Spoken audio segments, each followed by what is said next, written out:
Dober dan. Lep pozdrav. Sva tako rekoč v jedru, v vrtincu predvolilne predsedniške kampanje. Ja, ne, še zdaj so kandidature, ne? Mislim, ta vrtinc ima to težavo, da dve najmočnejši stranki še nista povedali, s katero karto gresta na ta dogodek, ne. Vemo pa za Boruta Pahorja, mislim, da še zbira sicer podpise, ima pa tudi podporo ene od stranke, ki jo nekoč vodil, SD. Šarc, kamniški župan, pravi, da je zbral podpise, ki jih je treba zbrati, ne.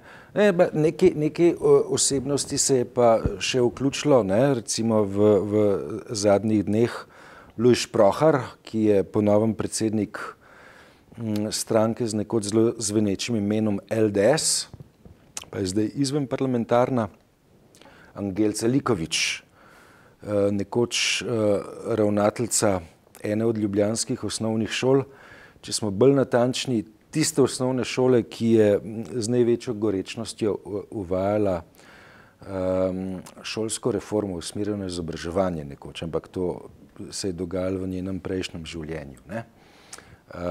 Potem je nekoliko spremenila svoja stališča. Kaj nam povejo tale imena do zdaj?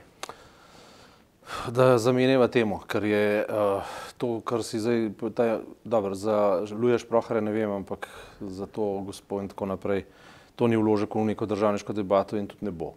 Zato, veš, gospa iz resničnostnih šov in tako naprej ni vredna obravnave. Če mene vprašaš, užalji nas gor ali pa dol, mi se pogovarjamo o državništvu, se mi zdi, da počakajmo, da bodo te velike stranke še dale v nadute, karkoli že imajo zadat, videti ni, da bi kaj epohalnega, revolucionarnega ali pa kaj alternativnega prišlo na sceno. Pa če bo tako pač ostalo, potem bo pač igral vodil Borut Pahor, očitno jo bo v vsakem primeru, ne. Alternativa definitivno po sami kandidaturi je NSI, ne po končnem izidu, ampak po resnosti, po izzivu, programskem izzivu, ne. Ob dejstvu, da so se odločili predsednico poslati v ogenj. Tako, ja, govorijo zdaj o formi kampanje. Zdaj govorijo, ja. Ne, vsebina je več ali manj stvar presoje posameznikov. Ampak nek predsedniški moment, ki je državniški moment, se pa ta teden vendarle je zgodil in sicer na Bledu, ne. To se pravi, ko je bil strateški forum, ne, in je predsednik Pahor, predsednik Miro Cerar, se pravi predsednik vlade, in pa zunanji minister so jim bili nek tercet, ki so nekako dogovorjeno ali pa nedogovorjeno oblikovali nacionalno držo ali pa državniško držo okrog vprašanja implementacije arbitražnega sporazuma. To pa je bilo zanimivo, ne. In utegne biti neka naloga temu, kako bi naj potekale pač predsedniške debate o predsedniških kandidaturah, ne. Namreč predsednik Pahor je govoril izredno smiselno. Izredno smiselno. Se pravi, šlo je za to, da je poudaril, da implementacija arbitražne sodbe mora biti prijateljska, mora biti umirjena, mora biti na dolgo roko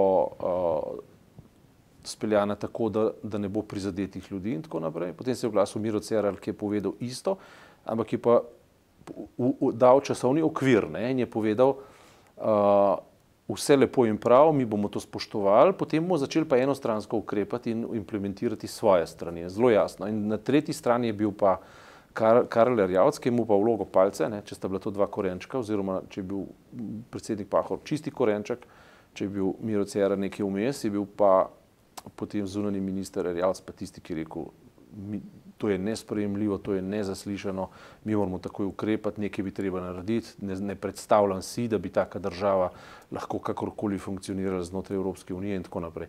Skratka, zanimivo je bilo, da se je nek državniški impuls pa nek moment zgodil v tercetu, za katerega bi mislil, da se ne more skombinirati, da ne more narediti neke kombinacije, ne. In da se je zgodila neka državniška gesta, ki pravzaprav pa pritiče dejansko predsedniku države, ne, v kombinaciji celotnega terceta, ne.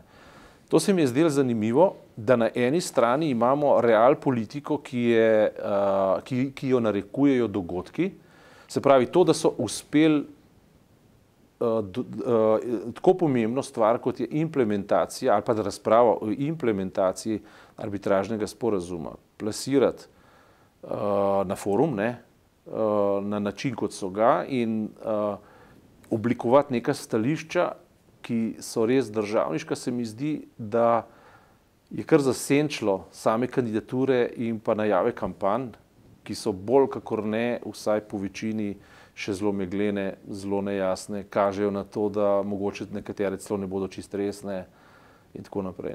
In tudi recimo sama najava zdajšnjega predsedniškega kandidata, zdajšnjega predsednika je bila čudna, odprla potem razne interpretacije o tem, ali on je, ali mora, ali sme biti moralna avtoriteta, ali samo politična avtoriteta, ali sploh kakšna avtoriteta in tako naprej. Medtem ko v tem delu, ki se je pa realno zgodil ta teden, se je pa Slovenija, recimo temu, da kar dosti dobro izkazala. Samo zdaj tako, veš, ti organiziraš nek tradicionalen srednjeevropski pa širši posvet o žgočih mednarodnih temah, probaš ga narediti intelektualno zanimivega, povabiš tudi intelektualno zanimive sogovornike z precejšnjega dela sveta, zlasti Evrope, ampak tudi, kaj se misli, recimo Južne Koreje.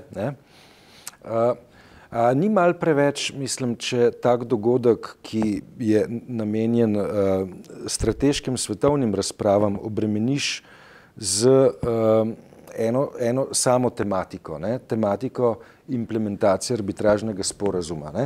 Tako kot sem jaz videl, recimo priprave na ta forum,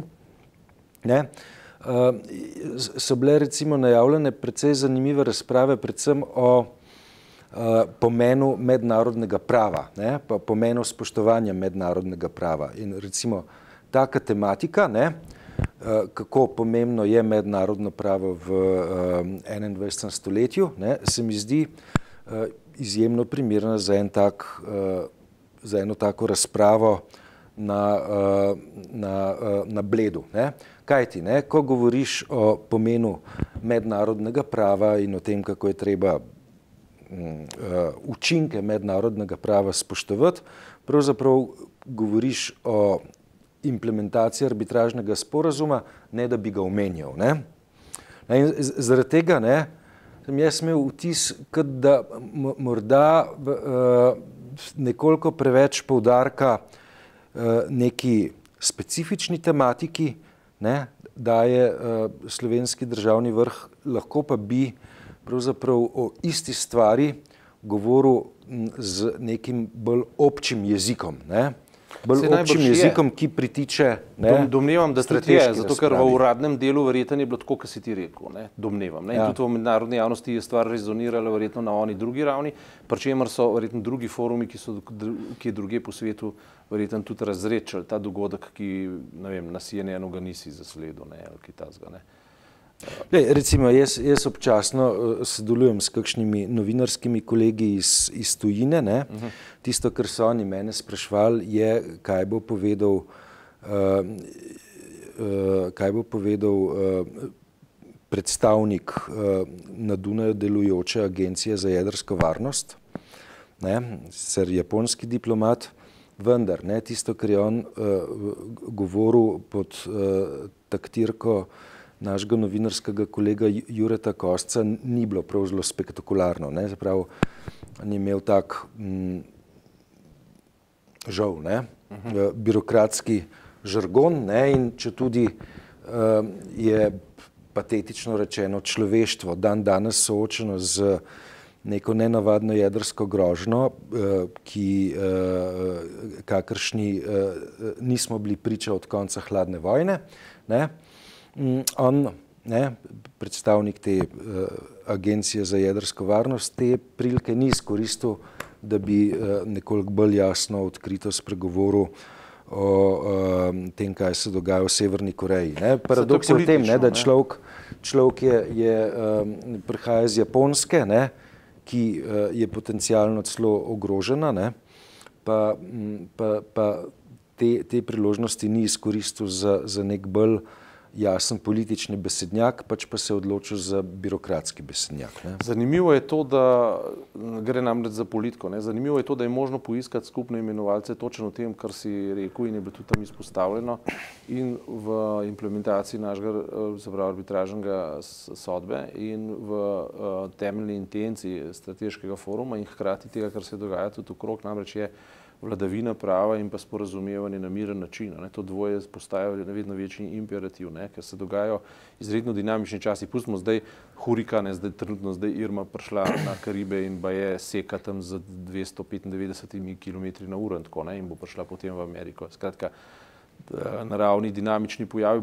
Bolj zaskrbljujoče je tisto, ne, kako mali Kim Un stopnjuje nervozo okrog jedrske nevarnosti, bodi si za Japonsko, zlasti za Ameriko, in kako se je zdaj kot mirotvorec na, ne vem kje, čakaj, Vladivostok, ali kje imajo zdaj tisti gospodarski forum, skratka, v glasu Putin. Ja. In je dal zelo, zelo zanimivo formulo. Ne. Se pravi, Trump je rekel, dajmo zdaj stisniti Severno Korejo v kot. Zdaj, Putin verjetno kot dober star sovjetist, natančno ve, da če ti stisneš kot človeka, ki že itak nič nima, nimaš kaj dobiti s tem. Ne? Se pravi, ti ga ne moreš pa vprašati za dobrine, ki jih nima. Se pravi, če bi pa poskušal stisniti Kitajsko, zato da ne bi naredila tistega minimalnega ali pa velikega, se niti ni pomembno, da gospodarskega pretoka surovin in kama potem, da bo Kim Un postal samo še bolj nervozen. In je Putin na nek način smiselno in dobro povedal, naredili boste to, kot s Saddamom Huseinom, ki ste ga obtožili vsega mogočega, potem je on položil jedrsko orožje, je nehal delati programe, podpisal vse sporazume, na koncu ste ga vseeno ubili in ga obtožili za stvari, ki jih ni naredil in napadli na podlagi nekega antraksa, ki ga ni bilo. Ne? In pravi Putin, Kim Un natančno ve, kakšna je njegova usoda in natančno ve, katero je njegovo orožje. Se pravi, treba se je zdaj, njegova teza je taka, da se je treba zdaj z njim pogovarjati na tak način, da ne bo stisnjen v kot in da sankcije k temu ne bodo pripomogle. Amerika deloma molči, nekateri v ameriški politiki se celo s tem strinjajo. Severna Koreja pa Amerika delata pa vojaške vaje, ne, in poskušata pokazati, da sta pripravljene na karkoli že, in verjamem, da tudi so pripravljene. Jaz verjamem, da karkoli že Kim Un z jedrskim orožjem lahko naredi, sicer veliko škode, ampak bo zelo hitro in neslavno končal svojo epopejo. Ampak mislim pa, da svet tega res ne potrebuje. Ne. Dejansko smo na pragu podobnega dogajanja, kot je bilo v Pršičjem zalivu leta, ne vem kdaj, začetku 60-ih let. 61-62, ja, Kuba. In zato je ta razprava o vladavini prava, pa o mirnih živcih, mirnem in sistemskem reševanju vseh teh zadev tako smiselna.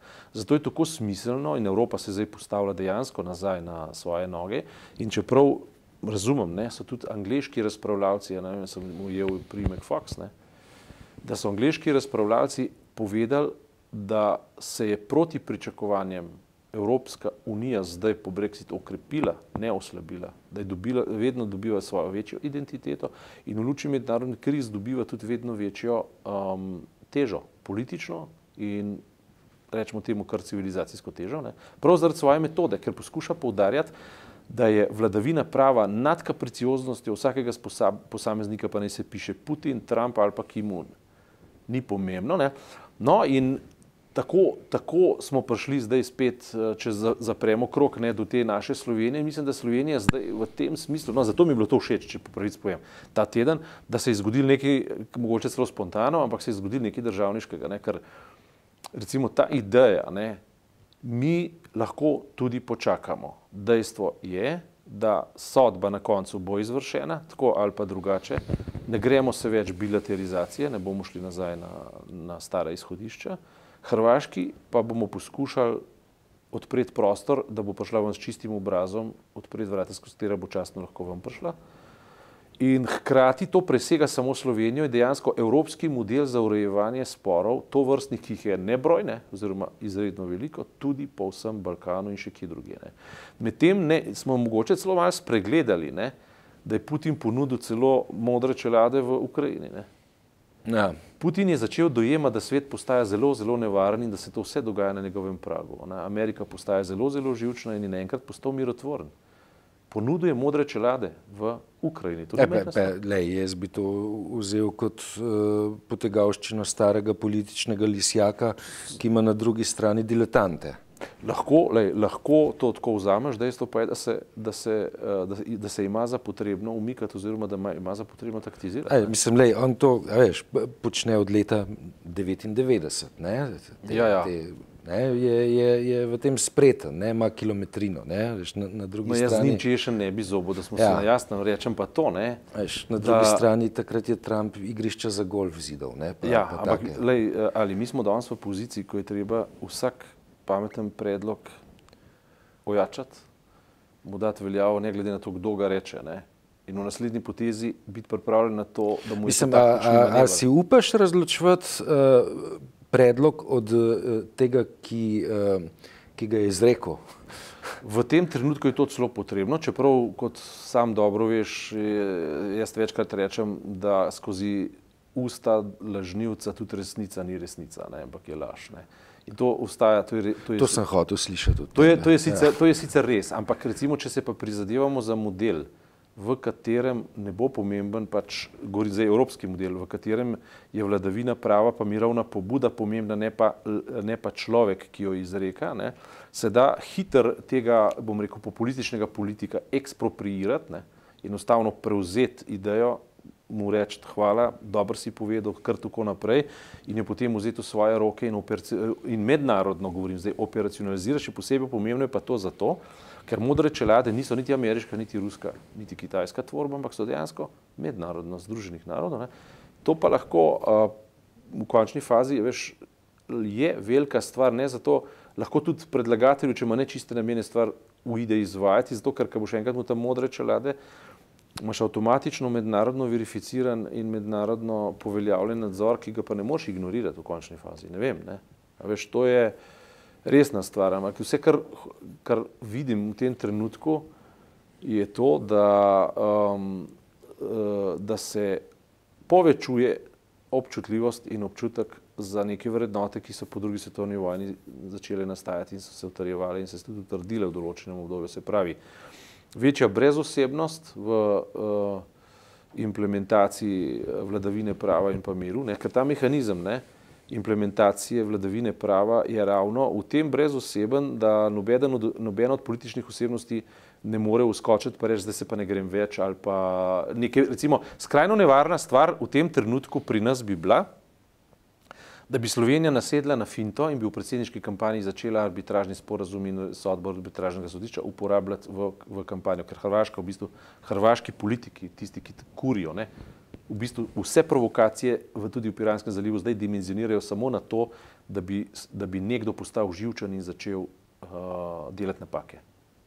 Kaj pa bi bila napaka? Napaka bi bila preprosto ta, da bi se začeli obtoževati, da bi začeli producirati incidente, da bi začeli, mogoče prišlo celo do fizičnega incidenta v Piranskem zalivu, mogoče celo do kakšnega trka dveh ladij, mogoče celo do kakšne smrtne žrtve in potem bi ta stvar postala na neko popolnoma novo raven bi jo pripeljal in potem bi lahko začel problematizirati, avtomatično bilateralizirati, ne, bi to iz tega naredili spet dvostransko vprašanje, kar zdaj ni več, ne. In zato je tako pomembno, da se te stvari dogajajo brezosebno in sistemsko, ne na osebni in ne na ravni fizičnih incidentov. Ne. Zelo pomembno, res. Ne. Upam, da ne bodo delali te napake in jaz tudi upam, da to metodo, ki jo je Karel Erjavec kot zunanji minister uporabil zdaj, ne, in je v bistvu na nek način v kombinaciji celotnega triumvirata uspela, da je ne bo izoliral pa obrnil v notranjo politično kampanjo, v predsedniških ali pa v nabijanju rejtinga za Desus. Ne. Upam, da pa tega, to pa res upam, da tega ne bo naredil, ne, ker zaenkrat je ta stvar še delovala konsistentno, lahko pa to zelo hitro ni več, ne, a veš. Ja. Ampak, kot rečeno, no, ta razloček jaz danes bi videl, čeprav smo imeli namen malo v predsedniških volitvah debatirati, ampak, veš, kako ti ne rečem, ne vem, res nimamo materije danes. A ti vohunske romane bereš? Ne, žal ne. Hvala Bogu ne. Nekaj sem te hotel vprašati o vohunskem romanu, pa te ne bom.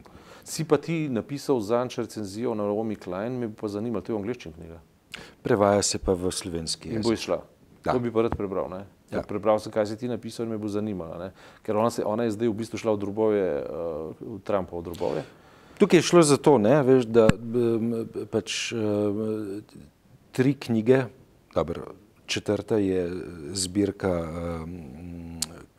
esejev, komentarjev, ne, ampak 3 ključne knjige, ne, ki jih je napisala od konca 90-ih do danes, ne, je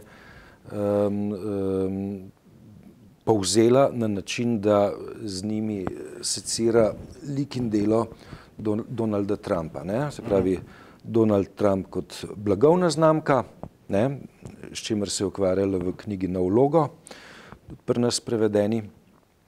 Donald Trump kot nekdo, ki izvaja šok terapije, ne? To je iz doktrine šoka, ne?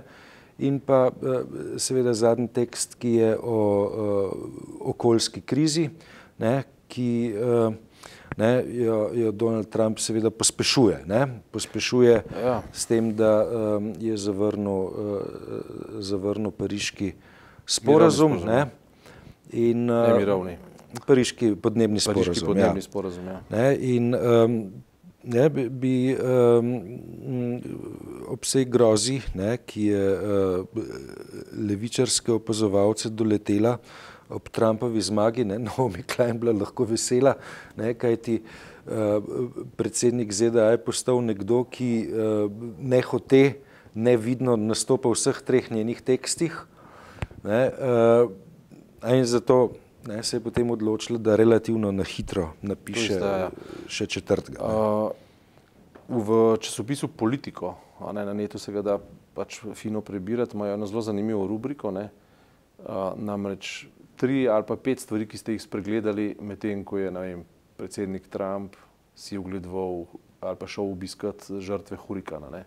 Zdaj bo verjetno na Irmo šel, a ne, 5 stvari, 3 stvari, ki ste jih spregledali. Recimo ena od teh v zadnjem tednu, ki sem jih tam prebral, ne, je to, da je anuliral, zničil ukrep, ki ga je dal Barack Obama, in sicer, da se ameriške vojaške zaloge orožja oziroma določene artikli orožja ne smejo transferirati v policijo. To je zdaj črto, tako da zdaj ameriška vojska oziroma industrija vojaška lahko spet tiste določene zelo problematične, ne vem, orožje, artikle ali pa tiste artikle, ki v bistvu v demonstracijah zelo slabo, zelo poškodujejo človekove pravice, ne, da jih lahko spet kupujejo. Ne, in tako. In to se tam fajn prebere, ne, kako v bistvu, veš, ta stroj deluje mrtvo hladno. Ne. Na eni strani imamo ropotanje za Kimunom, na drugi strani imamo, ne vem, zdaj imamo spet en orkan Irma, ne, in tako naprej, in potem se on odpelje z našo Melanijo dol in potem odtekajo razprave, kaj ona tam delala, ne vem, v dolgih petah. Ne.